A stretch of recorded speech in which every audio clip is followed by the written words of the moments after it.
Hello friends, ओम श्री गणेशाय नमः। जय श्री कृष्णा। आप सभी का स्वागत है आपके अपने यूट्यूब चैनल पर। फ्रेंड्स, आज हम आपको इस वीडियो में बताने जा रहे हैं पितृपक्ष के दौरान सुने जाने वाले गीता के 7वें अध्याय की कथा के बारे में। फ्रेंड्स, वीडियो शुरू करने से पहले आपसे रिक्वेस्ट है, अगर आप हमारे चैनल पर नए हैं और आपने अभी तक चैनल को सब्सक्राइब नहीं किया है तो प्लीज़ सब्सक्राइब कीजिएगा चैनल को, साथ ही प्रेस कीजिएगा बेल आइकन को, जिससे नए वीडियो से रिलेटेड नोटिफिकेशन आपको तुरंत प्राप्त हो सके। और वीडियो पसंद आने पर वीडियो को लाइक और शेयर जरूर कीजिएगा ताकि सभी भक्तों को इस वीडियो का लाभ प्राप्त हो सके। और कमेंट बॉक्स में जय श्री कृष्णा जरूर लिखिएगा। श्री भगवान बोले, हे पार्थ, अनन्य प्रेम से मुझ में आसक्त चित्त तथा अनन्य भाव से मेरे परायण होकर योग में लगा हुआ तू जिस प्रकार से संपूर्ण विभूति, बल, ऐश्वर्य आदि गुणों से युक्त सबके आत्मरूप मुझको संशय रहित जानेगा, उसको सुन। मैं तेरे लिए इस विज्ञान सहित तत्व ज्ञान को संपूर्णतया कहूँगा, जिसको जानकर संसार में फिर और कुछ भी जानने योग्य शेष नहीं रह जाता। हजारों मनुष्यों में कोई एक मेरी प्राप्ति के लिए यत्न करता है और उन यत्न करने वाले योगियों में भी कोई एक मेरे परायण होकर मुझको तत्व से अर्थात यथार्थ रूप से जानता है। पृथ्वी, जल, अग्नि, वायु, आकाश, मन, बुद्धि और अहंकार भी इस प्रकार ये 8 प्रकार से विभाजित मेरी प्रकृति है। ये 8 प्रकार के भेदों वाली तो अपरा अर्थात मेरी जड़ प्रकृति है। और हे महाभाव, इससे दूसरी को जिससे यह संपूर्ण जगत धारण किया जाता है, मेरी जीव रूपा परा अर्थात चेतन प्रकृति जान।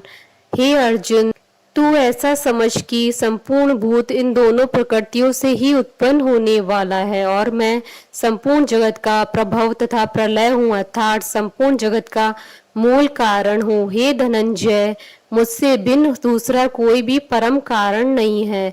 यह संपूर्ण जगत सूत्र में सूत्र के मणियों के सदृश मुझ में गूंथा हुआ है। हे अर्जुन, मैं जल में रस हूँ, चंद्रमा और सूर्य में प्रकाश हूँ, संपूर्ण वेदों में ओंकार हूँ, आकाश में शब्द और पुरुषों में पुरुष तत्व हूँ। मैं पृथ्वी में पवित्र शब्द, स्पर्श, रूप, रस, गंध से इस प्रसंग में इनके कारण रूप तन्मात्राओं का ग्रहण है। इस बात को स्पष्ट करने के लिए उनके साथ पवित्र शब्द जोड़ा गया है। गंध और अग्नि में तेज हूँ तथा संपूर्ण भूतों में उनका जीवन हूँ और तपस्वियों में तप हूँ। हे अर्जुन, तू संपूर्ण भूतों का सनातन बीज मुझको ही जान। मैं बुद्धिमानों की बुद्धि और तेजस्वियों का तेज हूँ। हे भरत श्रेष्ठ, मैं बलवानों का आसक्ति और कामनाओं से रहित बल अर्थात सामर्थ्य हूँ और सब भूतों में धर्म के अनुकूल अर्थात शास्त्र के अनुकूल काम हूँ। और भी जो सत्व गुण से उत्पन्न होने वाले भाव हैं और जो रजोगुण से उत्पन्न होने वाले भाव हैं, उन सबको तू मुझसे ही होने वाले हैं ऐसा जान। परंतु वास्तव में गीता के 9वें अध्याय के श्लोक में चौथा पांचवा देखना चाहिए। उनमें मैं और वे मुझ में नहीं है। गुणों के कार्य रूप सात्विक, राजस और तामस, इन तीनों प्रकार के भावों से यह सारा संसार प्राणी समुदाय मोहित हो रहा है। इसलिए इन तीनों गुणों से परे मुझ अविनाशी को नहीं जानता, क्योंकि यह अलौकिक अर्थात अति अद्भुत त्रिगुणमयी मेरी माया बड़ी दुस्तर है। परंतु जो पुरुष केवल मुझको ही निरंतर भजते हैं, वे इस माया को उल्लंघन कर जाते हैं अर्थात संसार से तर जाते हैं। माया द्वारा जिनका ज्ञान हारा जा चुका है, ऐसे आसुर स्वभाव को धारण किए हुए मनुष्यों में नीच दूषित कर्म करने वाले मूढ़ लोग मुझको नहीं बचते। हे भरतवंशियों में श्रेष्ठ अर्जुन, उत्तम कर्म करने वाले अर्थार्थी अर्थात सांसारिक पदार्थों के लिए भजने वाला, आर्त अर्थात संकट निवारण के लिए भजने वाला, जिज्ञासु अर्थात मेरे को यथार्थ रूप से जानने की इच्छा से भजने वाला और ज्ञानी, ऐसे 4 प्रकार के भक्तजन मुझको बसते हैं। उनमें नित्य मुझ में एक ही भाव से स्थित अनन्य प्रेम भक्ति वाला ज्ञानी भक्त अति उत्तम है, क्योंकि मुझको तत्व से जानने वाले ज्ञानी को मैं अत्यंत प्रिय हूँ और वह ज्ञानी मुझे अत्यंत प्रिय है। ये सभी उदार हैं, परंतु ज्ञानी तो साक्षात मेरा ही स्वरूप है, ऐसा मेरा मत है, क्योंकि वह मंदत मन बुद्धि वाला ज्ञानी भक्त अति उत्तम गति स्वरूप मुझ में ही अच्छी प्रकार से स्थित है। बहुत जन्मों के अंत के जन्म में तत्व ज्ञान को प्राप्त पुरुष सब कुछ वासुदेव ही है। इस प्रकार मुझको बचता है वह महात्मा अत्यंत दुर्लभ है। उन भोगों की कामना द्वारा जिनका ज्ञान हारा जा चुका है, वे लोग अपने स्वभाव से प्रेरित होकर उस नियम को धारण करके अन्य देवताओं को भजते हैं, अर्थात पूजते हैं। जो सकाम भक्त जिस जिस देवता के स्वरूप को श्रद्धा से पूजना चाहता है, उस भक्त की श्रद्धा को मैं उसी देवता के प्रति स्थिर करता हूँ। वह पुरुष उस श्रद्धा से युक्त होकर उस देवता का पूजन करता है और उस देवता से मेरे द्वारा ही विधान किए हुए उन इच्छित भोगों को निसंदेह प्राप्त करता है। परंतु उन अल्प बुद्धि वालों का वह फल नाशवान है तथा वे देवताओं को पूजने वाले देवताओं को प्राप्त होते हैं और मेरे भक्त चाहे जैसे ही भजे, अंत में वे मुझे ही प्राप्त होते हैं। बुद्धिहीन पुरुष मेरे अनुत्तम अविनाशी परम भाव को न जानते हुए मन इंद्रियों से परे मुझ सच्चिद आनंद परमात्मा को मनुष्य की भांति जन्म कर व्यक्ति भाव को प्राप्त हुआ मानते हैं। अपनी योग माया से छिपा हुआ मैं सबके प्रत्यक्ष नहीं होता, इसलिए यह अज्ञानी जन समुदाय मुझ जन्म रहित अविनाशी परमेश्वर को नहीं जानता, अर्थात मुझको जन्मने मरने वाला समझता है।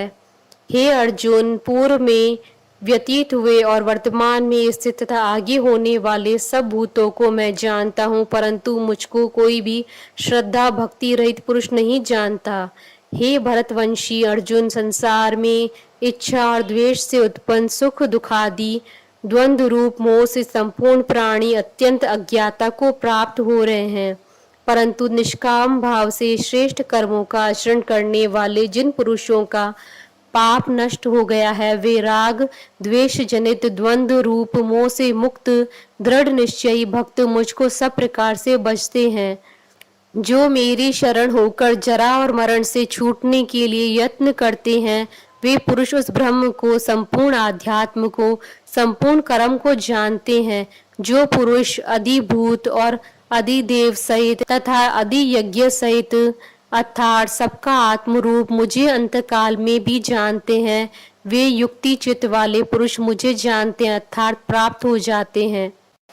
इति श्री गीता का 7वां अध्याय संपूर्ण हुआ। 7वें अध्याय का महात्म प्रारंभ। श्री नारायण जी बोले, हे लक्ष्मी, अब 7वें अध्याय का महात्म सुनई। एक पटेल नाम नगर है जिसमें सुकंकण वैश्य रहता था। वह व्यापार करने को नगर के बाहर कहीं को जाता था। रास्ते में सुकंकण को सर्प ने डसा, वह मर गया और उसके साथ ही उसकी दाह क्रिया कर आगे को सिधारे। जब लौटकर घर में आए तो उसके पुत्र ने पूछा, मेरे पिता सुकंकण कहाँ है? उन व्यापारियों ने कहा, तेरे पिता को सर्प ने डसा था, वह मर गया और यह पदार्थ तेरे पिता का है, तू ले ले। 1 करोड़ रुपया दिया और उसकी गति कराने को कहा। क्योंकि वह अवगति मरा था, उस बालक ने अपने घर आकर ब्राह्मणों से पूछा कि सर्प से डसे की गति कैसे करानी चाहिए। पंडितों ने कहा, नारायण बलि करवाओ।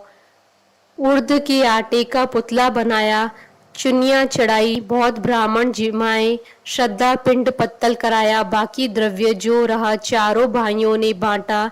एक पुत्र ने कहा, जिस सर्प ने मेरे पिताजी को काटा है मैं उसे मारूंगा। उन व्यापारियों से पूछा, वह ठोर मुझे बताओ जहाँ मेरे पिता सुकंकण मरे हैं। व्यापारियों ने कहा, चल ले चलते हैं। वहाँ ले जा करके खड़ा किया, देखा तो वहाँ एक वामी है जिसे कंदलों के साथ खोदने लगा। वह छेद बड़ा हुआ, वहां से एक सर्प निकला। कहा, तू कौन है? मेरा घर क्यों खोदता है? उस बालक ने कहा, मैं सुकंकण का पुत्र हूँ। जिस सर्प ने मेरे पिता को मारा है मैं उसको मारूंगा। तब सर्प ने कहा, हे पुत्र, मैं तेरा पिता हूँ, तू मुझे इस अधम देह से छुड़ा और मुझे मत मार। यह मेरा पूर्व का कर्म था, सो मैंने भोगा। तब पुत्र ने कहा, हे पिता, कोई यत्न बताओ जिससे मेरा उद्धार हो। तब उस सर्प ने कहा, हे पुत्र, किसी गीता पाठी ब्राह्मण को घर में भोजन करवा और उसकी सेवा करके उससे आशीर्वाद ले, मेरा कल्याण होगा। तब उस बालक ने अपने घर और नगर में जितने गीता का पाठ करने वाले थे सबको बुला लिया और गीता जी के 7वें अध्याय का पाठ कराया और उनको भोजन करवाया। तब उन साधु ब्राह्मणों ने आशीर्वाद दिया। तत्काल वह अधम देह से छूटकर देव देही पाकर विमान पर चढ़कर आकाश मार्ग को जाता हुआ अपने पुत्र को धन्य धन्य करता हुआ वैकुंठ धाम को प्राप्त हुआ। इति श्री गीता के 7वें अध्याय का महात्म समाप्त। बोलिए भगवान विष्णु जी की जय, भगवान श्री कृष्ण जी की जय। हमारे साथ इस वीडियो में अंत तक बने रहने के लिए आपका धन्यवाद। ओम श्री गणेशाय नमः। जय श्री कृष्णा।